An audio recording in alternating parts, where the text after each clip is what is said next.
నమస్తే, welcome to వేబీసీ on TV news. నేను గౌతమి. ముందుగా ఈనాటి ముఖ్యాంశాలు. పహల్గామ్ దాడుల పట్ల కఠినంగా వ్యవహరిస్తాం. శ్రీనగర్లో హోంమంత్రి అమిత్ షా స్పష్టీకరణ. క్రీడల అభివృద్ధి పట్ల చిత్తశుద్ధితో ఉన్నాం. క్రీడల శాఖ మంత్రి రాంప్రసాద్ రెడ్డి వ్యాఖ్య. ఉగ్రదాడిలో టూరిస్టుల మృతి బాధాకరం. జనసేన పార్టీ నిరసన 3 రోజుల సంతాప దినాలు. విద్యారణ్య స్కూల్లో మాతృభోజనం. కుటుంబ విలువలను గుర్తు చేస్తూ వినూత్న ప్రయోగం.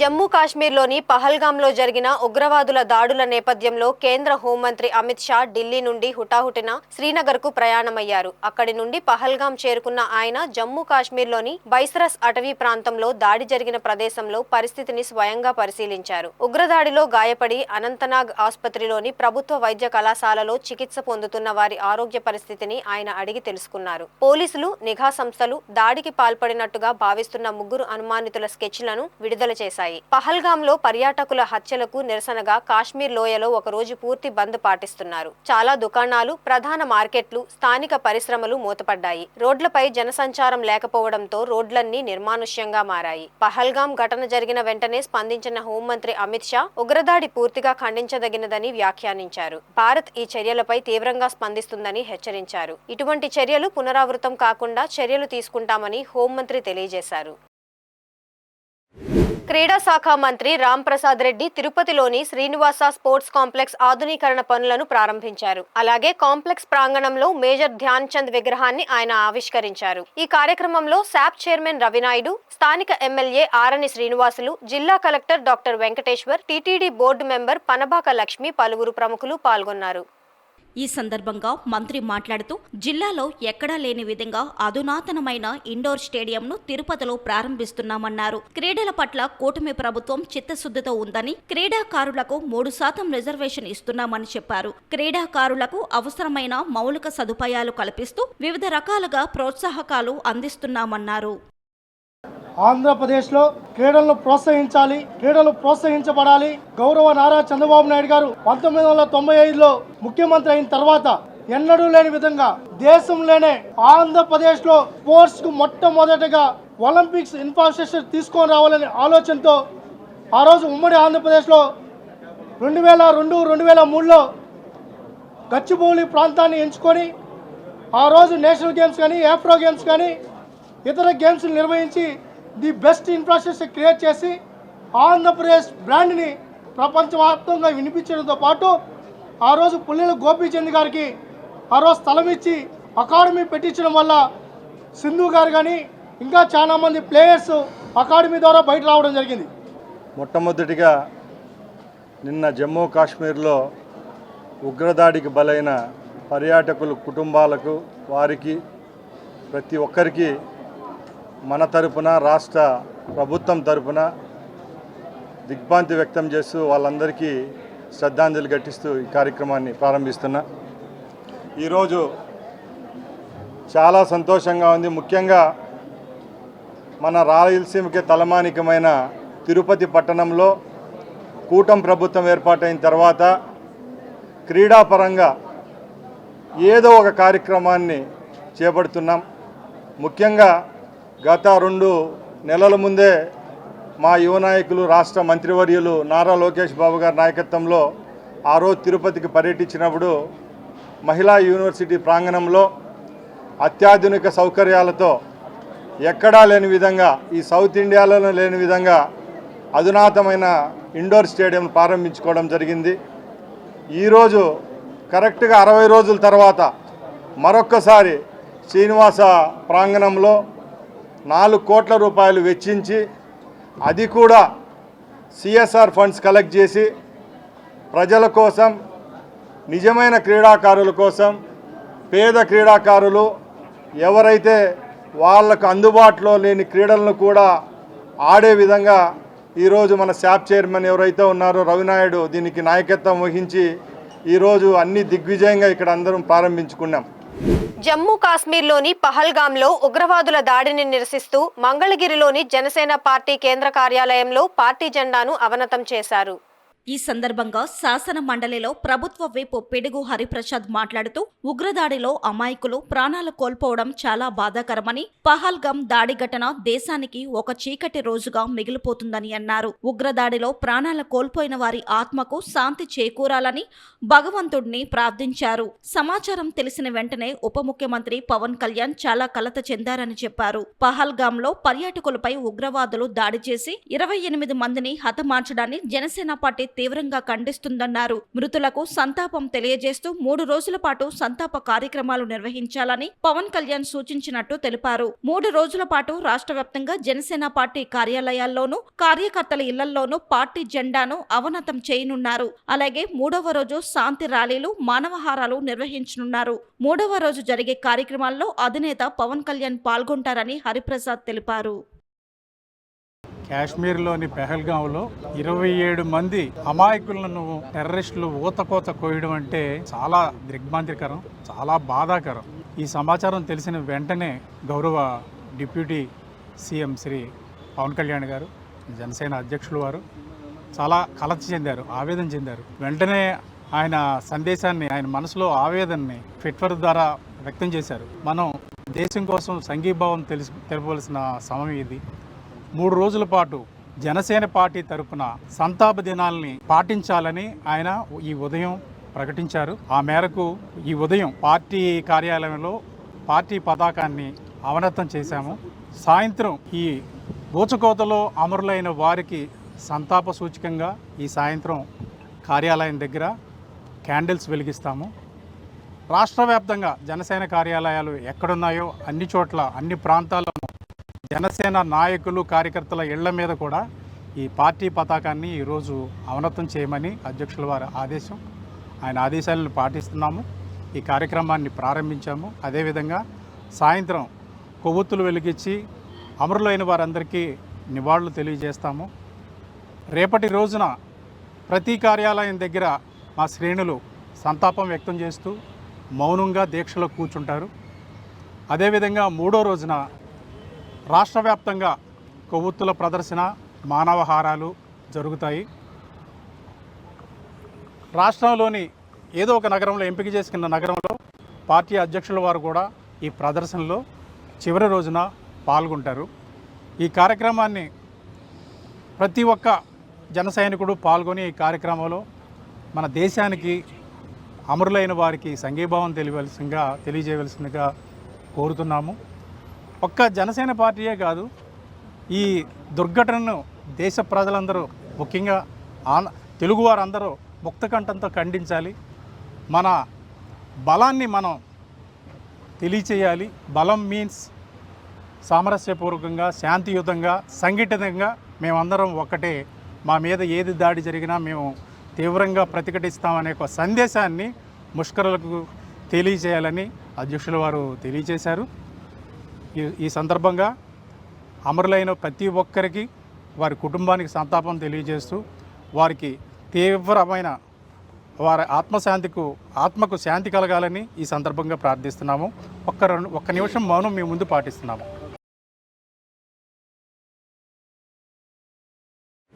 హైదరాబాద్ బండ్లగూడ జాగిర్లోని శ్రీ విద్యారణ్య ఇంటర్నేషనల్ స్కూల్ ప్రాంగణంలో ఓ వినూత్న కార్యక్రమం నిర్వహించారు. కుటుంబంలో తల్లి వంట చేసి భోజనాన్ని స్కూలుకు తీసుకుని వచ్చి అక్కడి చిన్నారులకు స్వయంగా తినిపించేందుకు గాను ఓ ప్రత్యేక ఉత్సవ కార్యక్రమం నిర్వహించారు. సంఘ్ శతాబ్ది ఉత్సవాల వేళ కుటుంబ ప్రబోధనకు పెద్దపీట వేస్తూ ఈ కార్యక్రమం జరిపారు.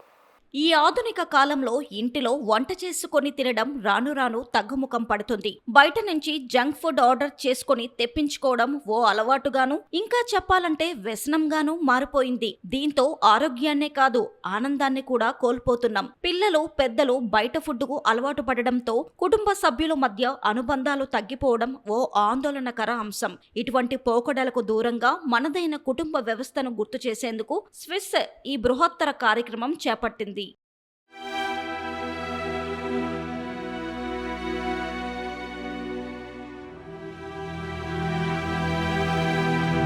పిల్లలు పిల్లలు సకుటుంబ సపరివార సమేతంగా రావడంతో స్విస్ ప్రాంగణమంతా కలకలలాడింది. భారతీయ సంస్కృతి విలువలకు పెద్దపీట వేసే విద్యా భారతికి అనుబంధంగా శ్రీ సరస్వతి విద్యాపీఠం ఆధ్వర్యంలో స్విస్ సేవలందిస్తుంది. సంఘ స్ఫూర్తితో ఈ తరం విద్యార్థులకు కుటుంబ అనుబంధాలను విలువలను నేర్పించే గొప్ప ఆశయంతో ఈ కార్యక్రమం చేపట్టారు. ఈ చక్కని కార్యక్రమంలో పాలుపంచుకున్న మేనేజ్మెంట్, తల్లిదండ్రులు, సిబ్బంది, హితేషులకు ప్రిన్సిపల్ డాక్టర్ భాస్కర భట్ల కృష్ణమోహన్ హృదయపూర్వకంగా కృతజ్ఞతలు తెలియజేశారు. రాష్ట్రంలో జర్నలిస్టుల సమస్యలపై నిర్మాణాత్మక ఉద్యమం చేపడతామని ఏపీయూడబ్ల్యూజే రాష్ట్ర అధ్యక్షుడు ఐవి సుబ్బారావు అన్నారు. ఈ రోజు అనకాపల్లిలోని రోటరీ క్లబ్ ఆవరణలో ఏపీయూడబ్ల్యూజే ఉత్తరాంధ్ర జర్నలిస్టుల సదస్సు జరిగింది. ఈ సదస్సులో ఇండియన్ జర్నలిస్ట్ యూనియన్ కార్యదర్శి సోమసుందర్, నల్లి ధర్మారావు, వివిఎస్ ప్రసాద్, నక్కపల్లి రాంబాబు, కిషోర్, రావులవలస రామచంద్రరావు, పెంటకోట జోగినాయుడు, కోరాడ చంద్రరావు, మల్లా భాస్కర్ రావు తదితరులు పాల్గొన్నారు. ఈ సందర్భంగా ఐవి సుబ్బారావు మాట్లాడుతూ మే నెలలో ఒంగోలులో జరిగే రాష్ట్ర స్థాయి సదస్సులో అన్ని జిల్లాల నుంచి వచ్చిన నివేదికల ఆధారంగా జర్నలిస్టుల సమస్యపై చర్చిస్తామన్నారు. సోషల్ మీడియా పరిధులపై కూడా చర్చిస్తున్నామని అన్నారు. త్వరలో వచ్చే అక్రిడేషన్ల విషయంలో మార్గదర్శకాలు రూపొందించేందుకు ప్రభుత్వానికి సహకరిస్తున్నామని చెప్పారు. చిన్న పత్రికలతో పాటు నిర్మాణాత్మకంగా పనిచేస్తున్న యూట్యూబ్ ఛానళ్లకి అక్రిడేషన్లు ఇచ్చేలా ప్రభుత్వంతో చర్చలు జరుపుతున్నట్లు తెలిపారు. త్వరలో జాతీయ స్థాయిలో ఇండియన్ జర్నలిస్ట్ యూనియన్ ఆధ్వర్యంలో సదస్సు నిర్వహించనున్నట్టు సుబ్బారావు తెలియజేశారు.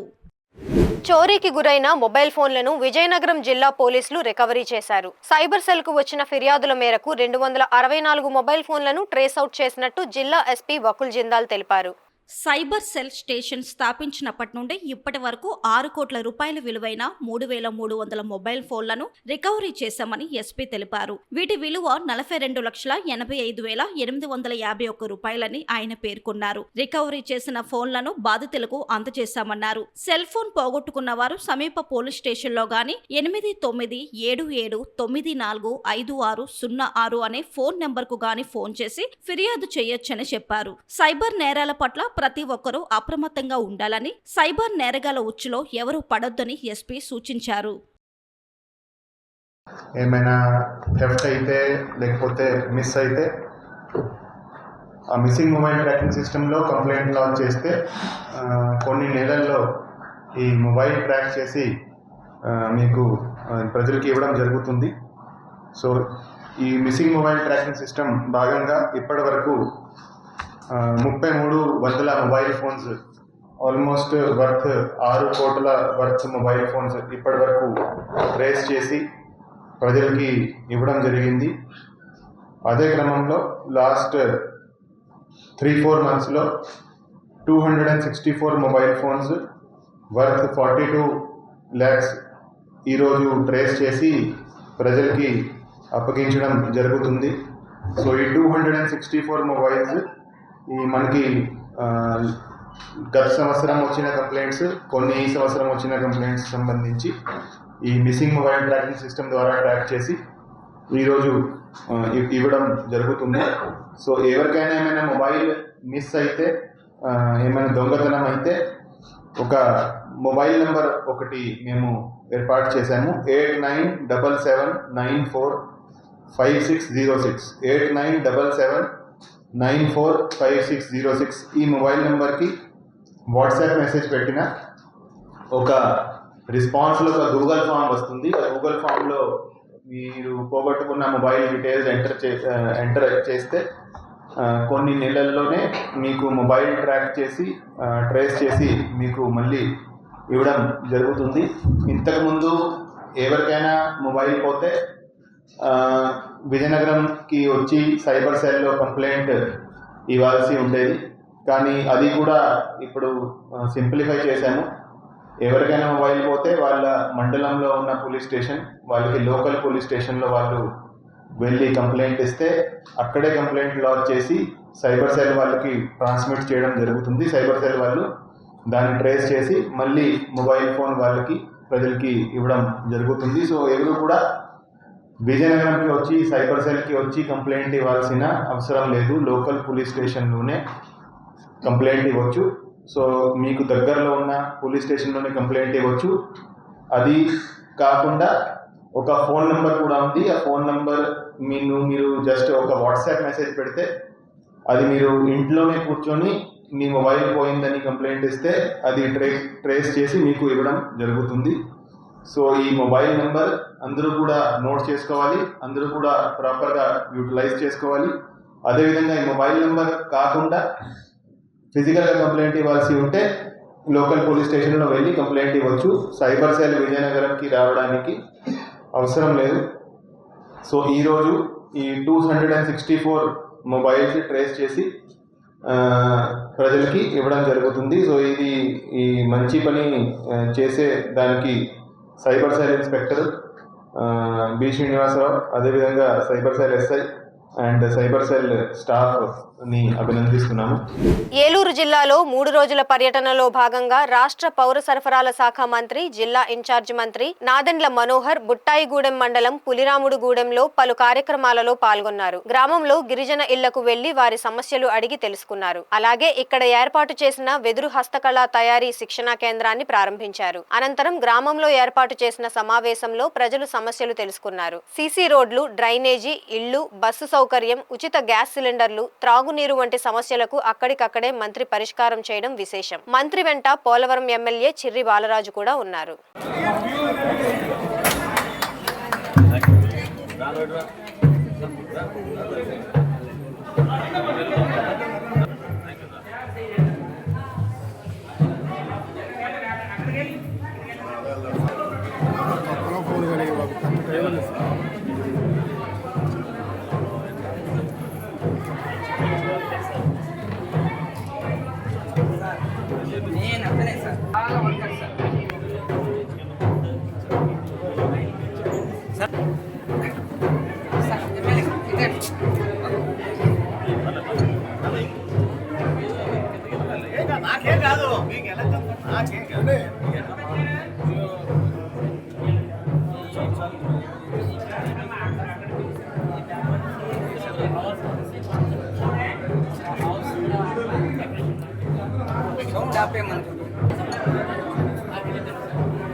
చెప్పు ఎట్లా చేస్తారు చెప్పు, నువ్వేం చేస్తావు?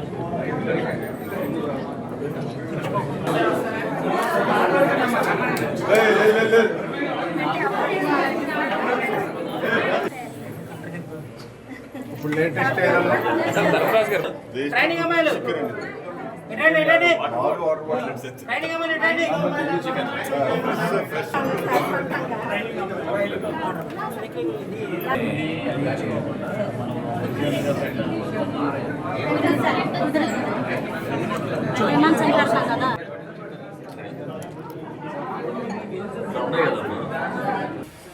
నువ్వు వర్క్ ఇన్స్పెక్టర్ చెప్పండి, నేను చెప్పండి.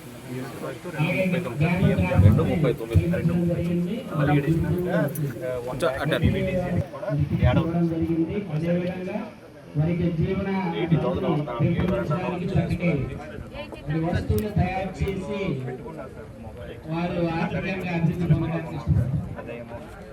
పొందడానికి పద్ధతిగానే ఉంటాడా, ఇబ్బంది పెడతాడు? ఇప్పుడు ఎంత ఇచ్చారు? ఇప్పుడు 90,000, 1,60,000 ఫస్ట్ బిల్లు 70,000.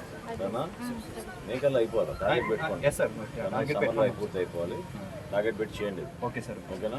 నేను జూన్లో మళ్ళీ వస్తానని చెప్పాను. ఎట్టి పరిస్థితుల్లో జూన్లో వస్తాను. నేను చెప్పే మాటలని మీరు నోట్ చేసుకోవాలి, లేకపోతే మీకే ఇబ్బంది అవుతుంది. Okay sir. జూన్ 15 లోపు నేను మళ్ళీ వస్తాను.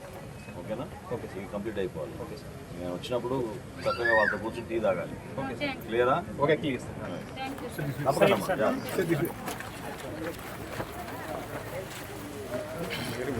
నిరుపేద ప్రజలకు కాంగ్రెస్ ప్రభుత్వం 6 గ్యారెంటీలు అమలు చేయాలని డిమాండ్ చేస్తూ సిపిఎం ఆధ్వర్యంలో భద్రాద్రి కొత్తగూడెం జిల్లా బూర్గంపాడు తహసీల్దార్ ఎంపీడీఓ కార్యాలయాలను ముట్టడించి ధర్నా నిర్వహించారు. ఈ సందర్భంగా సిపిఎం రాష్ట్ర కార్యవర్గ సభ్యుడు అన్నవరపు కనకయ్య మాట్లాడుతూ రాష్ట్ర ప్రభుత్వం హామీలు నెరవేర్చకుండా పేద ప్రజలను ఇబ్బందులు పెడుతున్నారని వాపోయారు. గతంలో సిపిఎం చేసిన పోరాటాలతోనే ఈ ప్రాంతంలో ఇళ్ల స్థలాలు మంజూరయ్యాయని అన్నారు. కనీసం తాగునీరు, ఇంటి స్థలాలు, రేషన్ కార్డులు, మహిళలకు 2500 ఇలా 6 గ్యారెంటీలు అమలు చేయడంలో కాంగ్రెస్ పార్టీ విఫలం చెందిందని విమర్శించారు. మనకి మొత్తం 18 గ్రామ పంచాయతీలు ఉన్నాయి. పక్కన 17 గ్రామ పంచాయతీ ఇందులో మొదలుపెట్టారు. అవి సర్వేలో మనం పెట్టిన గ్రామ సభలలో కొంతమంది పేర్లు వచ్చినారు. అక్కడ గ్రామ పంచాయతీలో నోటీస్ బోర్డు పెట్టారు. కానీ అవి ఇంత మటుకు ఎవరికి వచ్చింది కూడా లేదు. అట్లనే మహాలక్ష్మి పథకం కింద 2500 ఇస్తాను ప్రభుత్వం చెప్పింది. ఇప్పుడు 18 అనేది రాలేదు. ఇట్లనే ఆత్మీయభావాలు 12,000 ఉపాధి కార్మికులు అవి ఇంత మటుకు అట్లా అక్కడ మన సొంత పెళ్ళి నమ్మలేదు. అట్లా ఈ గ్యాస్ సబ్సిడీ అన్నారు, ఇది కాలేదు. వీటన్నిటి మీద ఇవాళ ప్రభుత్వం మేము మా సిపిఎం పార్టీ ఆధ్వర్యంలో ఇవాళ ఇంటింటి సర్వే చేస్తే 15 రోజులు కూడా సర్వే చేసాం. వారి యొక్క సమస్యలు మా ఇంటిలో కూడా రావట్లేదు సార్. ఆ సమస్యలతో మేము తీసుకురాలేదు. పింఛన్ కూడా 2000 వచ్చే పింఛన్ని 4000 ఇస్తానన్నారు. ఆ 4000 కాకినాడ జిల్లా జగ్గంపేటలో గోకవరం రోడ్డులోని కళ్యాణ మండపంలో జ్యోతుల నెహ్రూ ఫౌండేషన్ ఎంతో ప్రతిష్టాత్మకంగా ఏర్పాటు చేసిన మెగా డిఎస్సి ఉచిత కోచింగ్ సెంటర్ ప్రారంభోత్సవ కార్యక్రమం ఘనంగా జరిగింది. ఎమ్మెల్యే జ్యోతుల నెహ్రూ మాట్లాడుతూ మెగా డిఎస్సి కోచింగ్ కోసం 193 మంది దరఖాస్తు చేసుకున్నారని, వీరంతా ఈ కోచింగ్ కి హాజరై ఉపాధ్యాయ ఉద్యోగాలు సాధించాలని కోరారు. ముఖ్యంగా మెగా డిఎస్సి కోచింగ్ కు రాష్ట్రంలోనే బెస్ట్ ఫ్యాకల్టీ ఈ కేంద్రంలో ఉన్నారని పేర్కొన్నారు. జిల్లా టీడీపీ అధ్యక్షుడు జ్యోతుల నవీన్ కూడా మాట్లాడారు. సక్సెస్ అయ్యాము. చాలా సంతోషం అనిపించింది. 436 మంది కోచింగ్ తీసుకున్నటువంటి పిల్లలుంటే మరి అందులో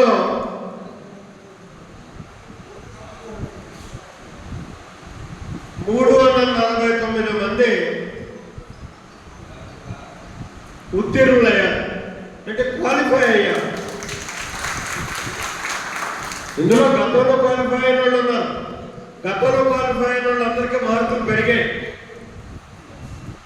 ఉన్న క్వాలిఫై కానటువంటి వాడు క్వాలిఫై అయ్యారు. అంటే 349 మంది మన క్యాంపు నుంచి రేపు డిఎస్ఏ పరీక్షకి వెళ్ళడానికి అర్హత సంపాదించాం. ఈరోజు మళ్ళీ 40 రోజుల టైం ఉంది. ఈ 40 రోజుల టైంలో కూడా నిరంతరం మీరు పరిశ్రమించాలి. అవసరం అనుకుంటే ఖర్చుకు నెరవేరే పని లేదు. మీరు 2 క్లాసులు కూడా వింటాను అంటే 9 క్లాసులు కూడా పెడతారు, ఇబ్బంది లేదు. అన్ని సౌకర్యాలు ఏర్పాటు చేస్తారు. కానీ మ్యాక్సిమం ఎలాగైతే గతంలో 80% మనం సాధించుకోగలిగామో టెట్లో ఈ డిఎస్ఏలో కూడా ఆ రకంగా సాధించాలి. ఆ సాధించడం కోసమే ఇవాళ మళ్ళీ డిఎస్ఏ క్లాసులు కోచింగ్ సెంటర్ మనం పెట్టుకున్నాం. ఇప్పటికీ మన దగ్గరికి వచ్చినటువంటి పిల్లల యొక్క సంఖ్య చూసుకున్నట్టయితే 193 మంది వాళ్ళ మెసేజ్ల ద్వారా మేము వస్తాం మీ ట్రైనింగ్ క్యాంప్ అని చెప్పినటువంటి పరిస్థితి ఉన్నాయి. 250 మంది మాత్రం కాదు. ఇంకా 1-2 రోజుల్లో పూర్తిగా కూర్చోండి సార్, మనం కూర్చోండి. మీరు మిగిలినటువంటి ఈ 349 మంది కూడా ఖచ్చితంగా మన దగ్గరికి వస్తారు. రావాలని చెప్పేసి నేను కోరుకుంటున్నాను. వచ్చి కోచింగ్ శ్రద్ధగా ఉంది. మీకు ఒక్కటి మాత్రం నేను హామీ ఇస్తాను, ఫ్యాకల్టీ దగ్గర ఎక్కడా కూడా రాజీపడే ప్రసక్తి లేదు. ఆంధ్రప్రదేశ్లోనే నెంబర్ 1 ఫ్యాకల్టీని తీసుకొచ్చి మీకు అప్పచెప్తాను.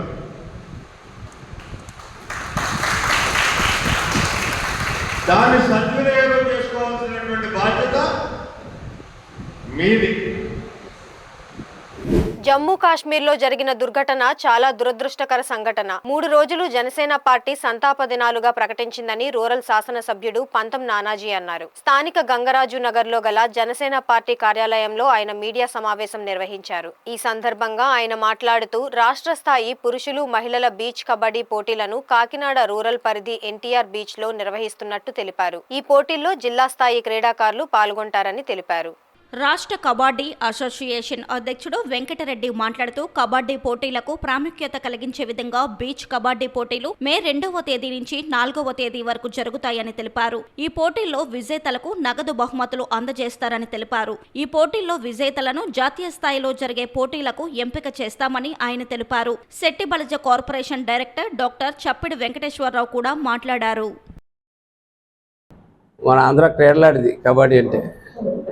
ఆ కబడ్డీకి ఇవాళ మన స్థానికుడు, మన ఎంతకాలంగా కాంగ్రెస్లో మన మిత్రుడు వెంకటరెడ్డి గారు రాష్ట్ర అధ్యక్షుడిగా ఉండడం మాకు చాలా సంతోషమైన విషయం.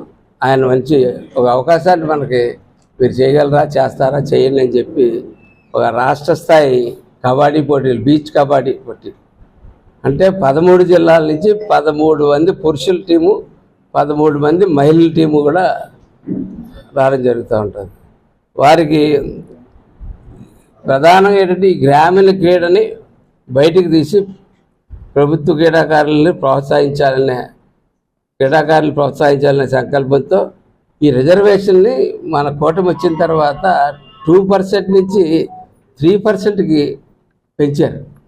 అది దానివల్ల అనేక విద్యా ఉద్యోగ అవకాశాలు చాలా వచ్చే అవకాశం ఉంది వీటిలో మెరుగైనటువంటి క్రీడాకారులకి. స్టేట్ కూడా మరి కాకినాడలో పెడితే బాగుంటుంది. ఇప్పుడు దాకా వైజాగ్ లేదా బాపట్ల, కర్నూలు అలా జరిగి కాకినాడలో ఇప్పుడు జరగలేదు.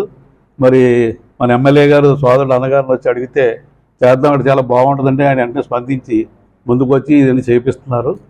మరి చాలా సంతోషం. ఎందుకంటే అన్నీ కూడా వివరాలన్నీ కూడా అన్నగారు తెలుసుకుని కూడా చెప్పారు.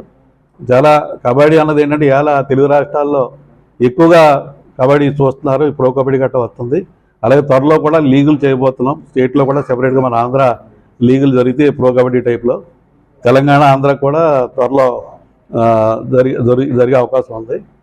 అలాగే ఏంటంటే ఇప్పుడు దాకా ఈ కబడ్డీలో ఎక్కువ ఈ అసోసియేషన్ల మధ్య గొడవ ఉండి కొద్దిగా కబడ్డీ కొంత ఇబ్బందిగా ఉంది. కానీ ఒకే త్రాడి మీదకి వచ్చి చక్కగా జరగాలనే ఉద్దేశం అంతా కూడా మేము ప్రయత్నం చేస్తున్నాం. అందుకని జిల్లాల్లో కూడా ఏ జిల్లాల్లో కూడా అక్కడ గ్రూపులుగా చూడకుండా అందరినీ కూడా దీంట్లో తీసుకొని ఎవరు మెరిట్ ఉంటే వాళ్ళని ఇక్కడ పంపించాలని చెప్పని మేము ఈ సభాముఖంగా అందరికీ కూడా తెలియపరుస్తున్నాం. 4 టీం 4 పర్సన్స్ ఆడుతూ ఉంటారు. ఒక టీంకి 4 పర్సన్స్ ఉంటారు. ఇది అంతే సార్, 4 పర్సన్స్. మామూలు కబడ్డీ అయితే 12 నుంచి 15 2 రకాలుగా ఆడతారు. ఈ బీచ్ కబడ్డీ అనేది మాత్రం 4 పర్సన్స్ టీం ఉంటుంది. ఇవి 2008లో స్టార్ట్ చేశారు గేమ్ని. అప్పటి నుంచి కూడా మనకి చాలా మెడల్స్ వచ్చినాయి. ఏషియాలోనే గోల్డ్ మెడల్స్ మన దేశానికి 7 మెడల్స్ దాకా వచ్చినాయి. సో మంచి ప్రాచుర్యం పొందిన గేమ్ ఇది. ఈ గేమ్ని మనం ఇక్కడ కొంతమంది తెలియవచ్చు, తెలియకపోవచ్చు. మనం రూరల్ నుంచి ఈ గేమ్ని మన ఆంధ్రాలో బాగా డెవలప్ అయ్యేటట్టు చేద్దాము. అలాగే కూటమి ప్రభుత్వం ఏదైతే చంద్రబాబు నాయుడు గారు ఎక్కువగా ఈ క్రీడలకి ఎక్కువ టైము, మనీ అన్నీ కేటాయిస్తున్నారు ఈ సంవత్సరం. అలాగే ఏదైనా నేషనల్ గేమ్స్ కానీ, ఏషియన్ గేమ్స్ కానీ వాటిల్లో గోల్డ్ మెడల్ వచ్చిన వాళ్ళకి 10 lakhs దాకా నగదు పురస్కారం ఉంటుంది. అలాగే సెకండ్, థర్డ్ ప్రైజులకి కూడా ఉంది. అంచేత ఇంతకుముందు అంత ఉండేది కాదు. కూటమి ప్రభుత్వం వచ్చిన తర్వాత ఇవన్నీ పెంచడము, ఉద్యోగ అవకాశాలు 3% పెంచారు. అది రీసెంట్గా శనివారం నాడే ఆయన బర్త్డే సందర్భంగా 3% చేయడం కూడా జరిగింది. అంచేత మనం రూరల్ నుంచి ఈ గేమ్ని బాగా ముందుకు తీసుకెళ్ళడానికి ఇక్కడ అధ్యక్షులు రెడ్డి గారు ఉన్నారు. అందరూ కలిసి ముందుకు తీసుకెళ్తామని చెప్పేసి ఈ సందర్భంగా తెలియజేస్తున్నాం. కాకినాడ జిల్లా జగ్గంపేట మండలం కాట్రావులపల్లిలో మత్స్యకారుల సొసైటీ ఎన్నికలు ప్రశాంతంగా జరుగుతున్నాయి. స్థానిక మండల పరిషత్ పాఠశాల వద్ద ఉదయం 8 గంటల నుంచి ఓటర్లు బారులు తీరారు. గతంలో జరిగిన ఘర్షణలను దృష్టిలో పెట్టుకుని పోలీసులు పటిష్ట బందోబస్తు నిర్వహిస్తున్నారు. గతంలో మాదిరిగా గొడవలు జరగకుండా ప్రశాంతంగా ఎన్నికలు జరిగే విధంగా అధికారులు, పోలీసులు చర్యలు తీసుకున్నారు. మొత్తం 18 మంది ఎన్నికల బరిలో ఉన్నారు. ఎన్నికల అనంతరం ఫలితాలు వెల్లడిస్తామని అధికారులు తెలిపారు. విశ్వకర్మలకు విద్యుత్ మోటార్ల కెపాసిటీని 10 HP నుంచి 25 HPకి పెంచుతూ నిర్ణయం తీసుకున్న సీఎం రేవంత్ రెడ్డికి అఖిల భారత విశ్వకర్మ పరిషత్ జాతీయ అధ్యక్షుడు రాచమల్ల పున్నమాచారికి జిల్లా అధ్యక్షుడు బెజ్జంకి సుదర్శన్ ధన్యవాదాలు తెలిపారు. కామారెడ్డి జిల్లా కేంద్రంలోని కాళికాదేవి ఆలయంలో నిర్వహించిన మీడియా సమావేశంలో ఆయన మాట్లాడారు. 2004 సంవత్సరంలో నాటి సీఎం వైఎస్ రాజశేఖర్ రెడ్డి విశ్వకర్మలకు 5 HP వరకు కెపాసిటీ అవకాశం కల్పించారని, తరువాత 2009లో సీఎం కిరణ్ కుమార్ రెడ్డి దీనిని 10 HPకి పెంచారన్నారు. 10 ఏళ్ల బీఆర్ఎస్ పాలనలో మోటార్ లోడ్ కెపాసిటీ పెంచాలని తిరిగినా పట్టించుకోలేదన్నారు. మన విశ్వకర్మల ఐక్యత కోసం